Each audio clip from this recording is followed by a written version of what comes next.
Land of smiles एक बहुत famous country है, वो किसको बोला जाता है ये आप ज़रा सोचें और उसके बाद खुद ही जल्दी जल्दी बता दें वो कौन सा। लैंड ऑफ स्माइल्स बोला जाता है थाईलैंड को।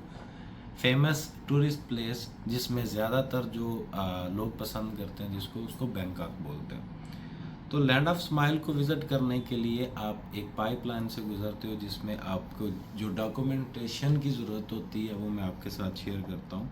दुबई में मौजूद जितने लोग हैं, passport, Emirates ID, visa page यानी रेजिडेंशियल जो आपका वीज़ा होता है उसका प्रूफ, ये तो कॉमन डॉक्यूमेंट हैं जो किसी भी कंट्री को अप्लाई करने के लिए आपके पास होने चाहिए।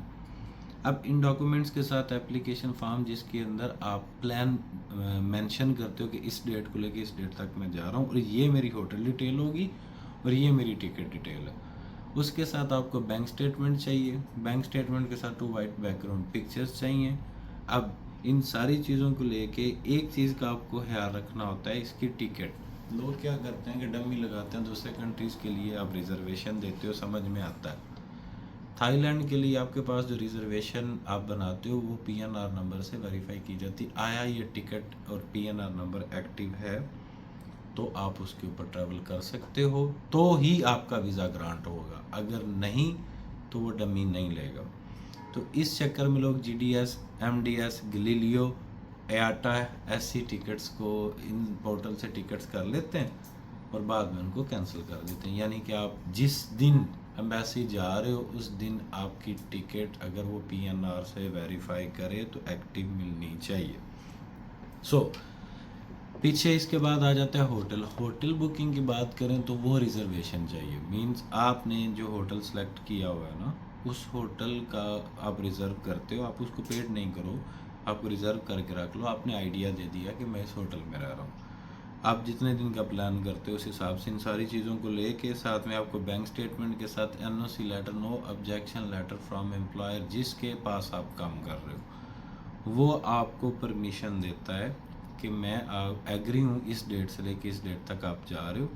और उस फॉर्मेट में मेंशन होता है कि इस दिन इसकी ज्वाइनिंग ड्यूटी थी कंपनी में और अब इस टूर के बाद रीज्वाइन आप जो बंदा कर रहा है ये ड्यूटी वो डेट फलान, यानी उसके ऊपर सारा मेंशन होता है जिसकी वो परमिशन, बेसिकली ये परमिशन लेटर होता है आप जॉब कर रहे हो। अब ये सारे डॉक्यूमेंट्स लेके आप 3 मंथ वैलिडिटी और 6 मंथ वैलिडिटी, 2 तरह की चीज़ें आपको मिलेंगी जिसमें सिंगल एंट्री और मल्टीपल एंट्री।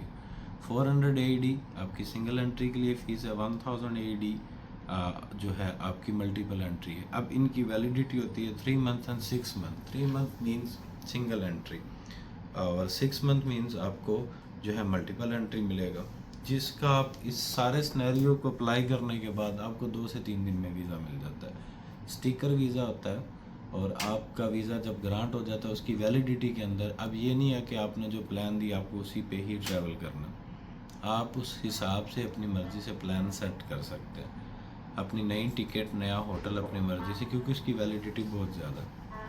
वीडियो को लाइक करना, कमेंट करना, शेयर करना आपका काम है। चैनल को सब्सक्राइब करना आपका काम है। मेरा काम आप लोगों के साथ इन्फॉर्मेशन शेयर करना और जेन्युइन ओरिजिनल जो कि आपके लिए जो है इन्फॉर्मेटिव होगी वो आप लोगों के साथ ज़रूर शेयर की जाएगी। आपको जो है सपोर्ट करना होगा और आपका की सपोर्ट ही मेरा मॉरल हाई करेगी। अल्लाह ने के बाद।